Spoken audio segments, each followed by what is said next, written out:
ॐ घेरण्ड संहिता श्रीगणेशाय नमः। आदिश्वराय प्रणमामि तस्मै येनोपदिष्टा हठयोगविद्या विभ्राजते प्रोन्नतराजयोग मारोढुमिच्छोरधिरोहिणी वै। षट्कर्म शोधनं नाम प्रथमोपदेशः। अथ घटस्थयोगकथनम्।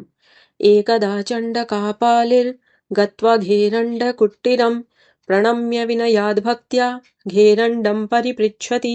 श्रीचण्डकापालिरुवाच घटस्थयोगं योगेश तत्त्वज्ञानस्य कारणम् इदानीं श्रोतुमिच्छामि योगेश्वर वद प्रभो। घेरण्ड उवाच साधु साधु महाबाहो यन्मां त्वं परिपृच्छसि कथयामि हि ते वत्स सावधानावधारय। नास्ति माया समः पाशो नास्ति योगात् परं बलं नास्ति ज्ञानात् परो बन्धुर्नाहङ्कारात् परो रिपुः। अभ्यासात् कादिवर्णानां यथा शास्त्राणि बोधयेत् तथा योगं समासाद्य तत्त्वज्ञानं च लभ्यते। सुकृतैर्दुष्कृतैः कार्यैर्जायते प्राणिनां घटः घटादुत्पद्यते कर्म घटीयन्त्रं यथा भ्रमेत्।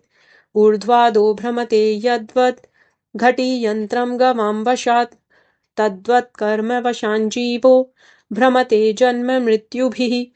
आमं कुम्भमिवाम्भस्थो जीर्यमाणः सदा घटः योगानलेन सन्दह्य घटशुद्धिं समाचरेत्। अथ सप्तसाधनं शोधनं दृढता चैव स्थैर्यं धैर्यं च लाघवं प्रत्यक्षं च निर्लिप्तं च घटस्थ सप्तसाधनम्। अथ सप्तसाधनलक्षणं षट्कर्मणा शोधनं च आसनेन भवेद्दृढं मुद्रया स्थिरता चैव प्रत्याहारेण धीरता प्राणायामान् लाघवं च ध्यानात् प्रत्यक्षमात्मनः समाधिना निर्लिप्तं च मुक्तिरेव न संशयः। अथ शोधनं धौतिर्वस्ति तथा नेति नालिकीत्राटकं तथा कपालभातिश्चैतानि षट्कर्माणि समाचरेत्।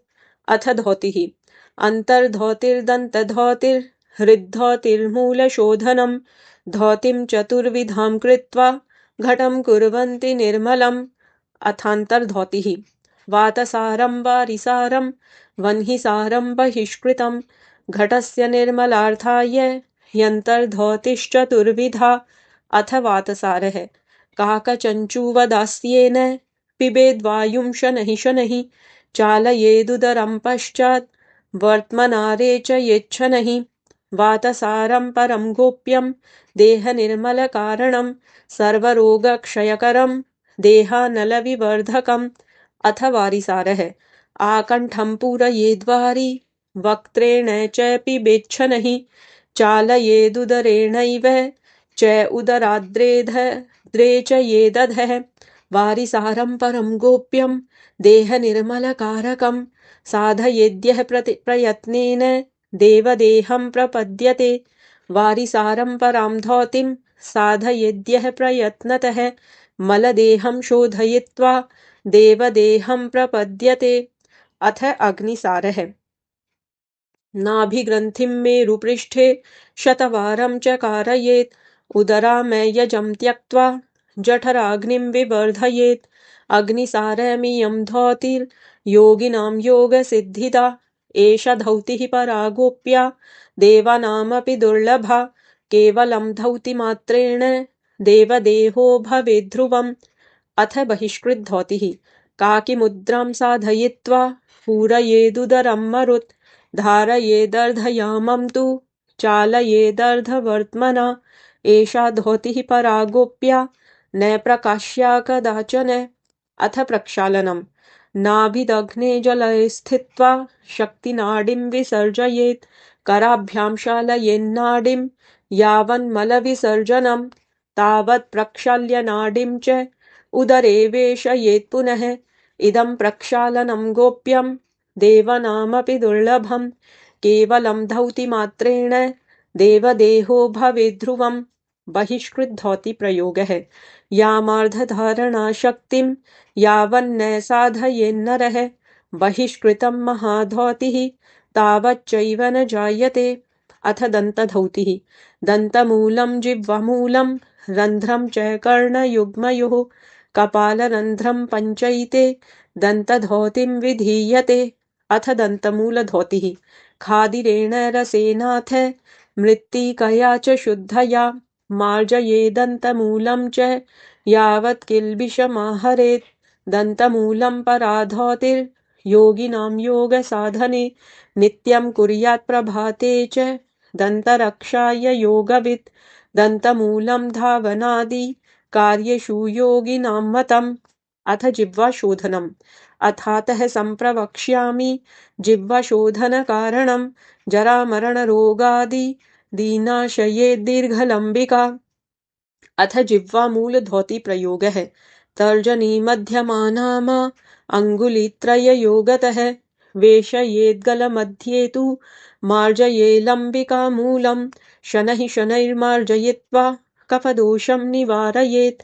मार्जयेन्नवनीतेन दोहयेच्च पुनः पुनः तदग्रं लोहयन्त्रेण कर्षयित्वा शनैः शनैः नित्यं कुर्यात् प्रयत्नेन रवेरुदयकेस्तके। एवं कृते च नित्यं सा लम्बिका दीर्घतां व्रजेत्।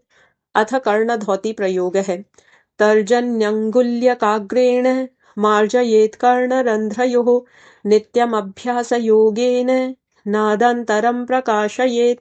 अथ कपालरन्ध्रप्रयोगः वृद्धाङ्गुष्ठेन दक्षेण मर्दयेद्भालरन्ध्रकम् एवमभ्यासयोगेन कफदोषं निवारयेत्।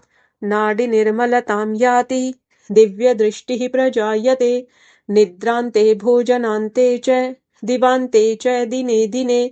अथ हृद्धौतिः हृद्धौतिं त्रिविधां कुर्याद् दण्डवमनवाससा। अथ दण्डधौतिः रम्भदण्डं हरिद्दण्डं वेत्रदण्डं तथैव च हृन्मध्ये चालयित्वा तु पुनः प्रत्याहरेच्छनैः कफपित्तं तथा क्लेदं रेचयेदूर्ध्ववर्त्मना। दण्डधौतिविधानेन हृद्रोगं नाशयेद्ध्रुवम्। अथ वमनधौतिः भोजनान्ते पिबेद्वारि चाकण्ठपूरितं सुधिः ऊर्ध्वां दृष्टिं क्षणं कृत्वा तज्जलं वमयेत् पुनः नित्यमभ्यासयोगेन कफपित्तं निवारयेत्। अथ वासुधौतिः एकोनविंशतिः हस्तः 25 वै तथा चतुरङ्गुलविस्तारं सूक्ष्मवस्त्रं शनैर्ग्रसेत् पुनः प्रत्याहरेदेतत् प्रोच्यते धौतिकर्मकं।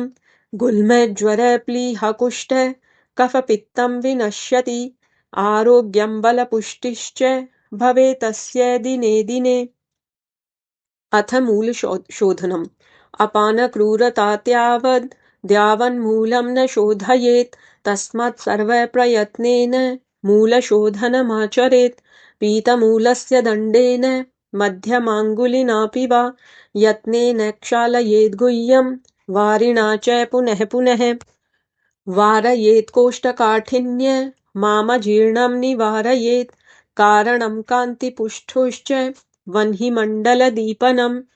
अथ वस्तिप्रकरणम् जलवस्तिः शुष्कवस्तिर्वस्तिः स्याद्विविधा स्मृता। जलवस्तिं जले कुर्यात् शुष्कवस्तिं सदाक्षितौ। अथ जलवस्तिः नाभिमग्नजले पायुं न्यस्तवानुत्कटासनम् आकुञ्चनं प्रसारं च जलवस्तिं समाचरेत्। प्रमेहं च उदावरतं क्रूरवायुं निवारयेत्। भवेत् स्वच्छन्ददेहश्च कामदेव समो भवेत्।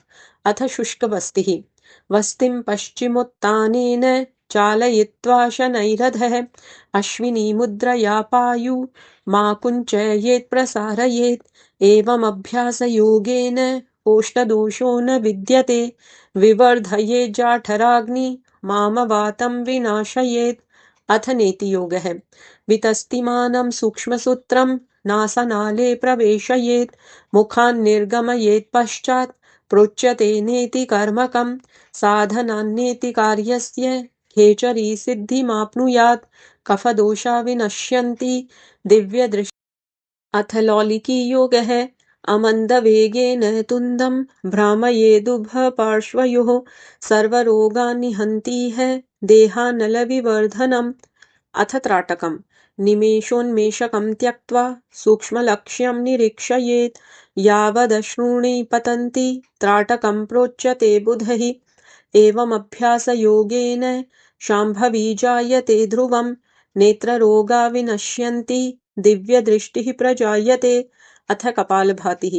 वातक्रमव्युत्क्रमेण शीतक्रमेण विशेषतः भालभातिं त्रिधा कुर्यात् कफदोषं निवारयेत्। अथ वामक्रम कपालभातिः। ईडया पूरयेद्वायुं रेचयेत् पिङ्गलां पुनः पिङ्गलया पूरयित्वा पुनश्चन्द्रेण रेचयेत् पूरकं रेचकं कृत्वा वेगेन नेतु धारयेत्।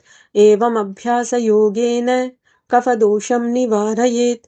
अथ व्युत्क्रम कपालभातिः। नासाभ्यां जलमाकृष्य पुनर्वक्त्रेण रेचयेत् पायं प्यायं व्युत्क्रमेण श्लेष्मदोषं निवारयेत्। अथ शीतक्रम कपालभातिः। शीतकृत्य पीत्वा वक्त्रेण नासानलैर्विरेचयेत् एवमभ्यासयोगेन कामदेवः समो भवेत्। न जायते वार्धकं च ज्वरो नैव प्रजायते भवेत् स्वच्छन्ददेहश्च कफदोषं निवारयेत्। ॐ